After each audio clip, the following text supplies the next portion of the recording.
माँ का आखिरी खत, जिसे पढ़कर लापरवाह बेटे के होश उड़ गए। रात के 12 बज चुके थे। माँ कभी दरवाजे की तरफ देखती तो कभी एक नज़र घड़ी की तरफ।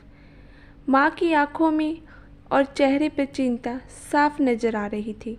थोड़ी ही देर बाद दरवाजे की घंटी बजी। मैंने काफ़ी तेज़ी से दरवाज़ा खोला और सामने बेटे विक्रम और बहू मान्यता को देखकर पूछा, इतनी देर क्यों हो गई? मैं कब से तुम्हारी राह देख रही थी। माँ, मैं अब छोटा नहीं हूँ, तुम मेरी चिंता मत करो।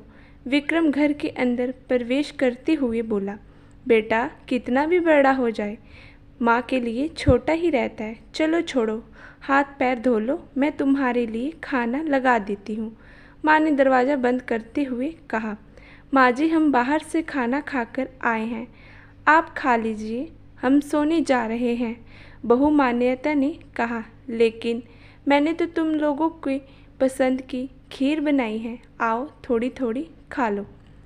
माँ तुझे एक बार में समझ नहीं आता क्या? तेरी बहू ने कहा ना हम बाहर से खाना खाकर आए हैं, क्यों परेशान करती है? जा तू खीर खा ले और सो जा, और हमें भी शांति से सोने दे। माँ अकेले कैसे खीर खा सकती थी और उसे बिना खाए नींद कैसे आ सकती थी, क्योंकि बेटी के इंतज़ार में उसने भी कुछ नहीं खाया था।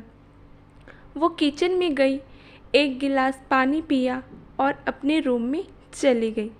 सुबह 10 बजे विक्रम की आंखें खुली। बाजू में मान्यता अभी भी सो रही थी।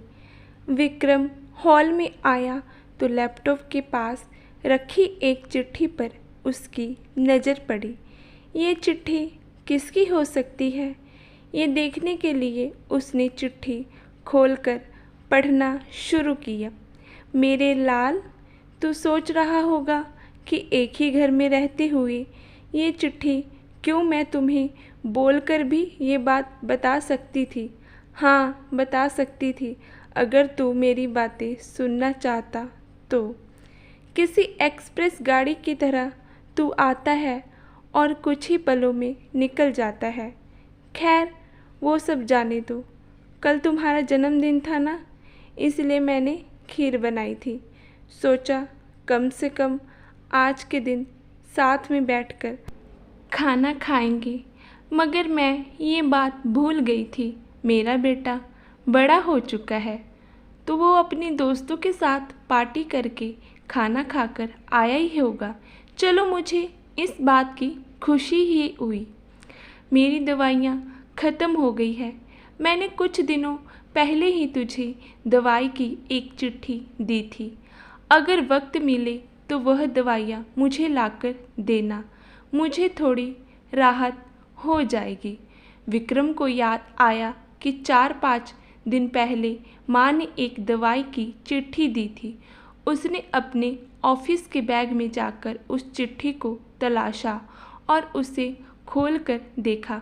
उसमें लिखा था, मुझे ऐसी दवाई लाकर दो जिससे मैं अपने बेटे को भुला सकूं।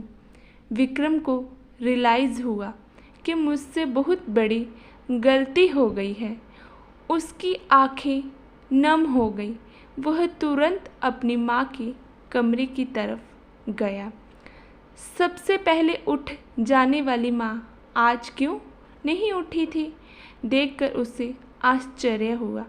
उसने माँ को उठाने की काफ़ी कोशिश की, लेकिन माँ एक गहरी नींद में सो चुकी थी। विक्रम के पास फूट फूट कर रोने के अलावा और कोई चारा नहीं बचा। दोस्तों, ये कहने की ज़रूरत नहीं है कि माँ बाप जीवन में कितने मूल्यवान हैं।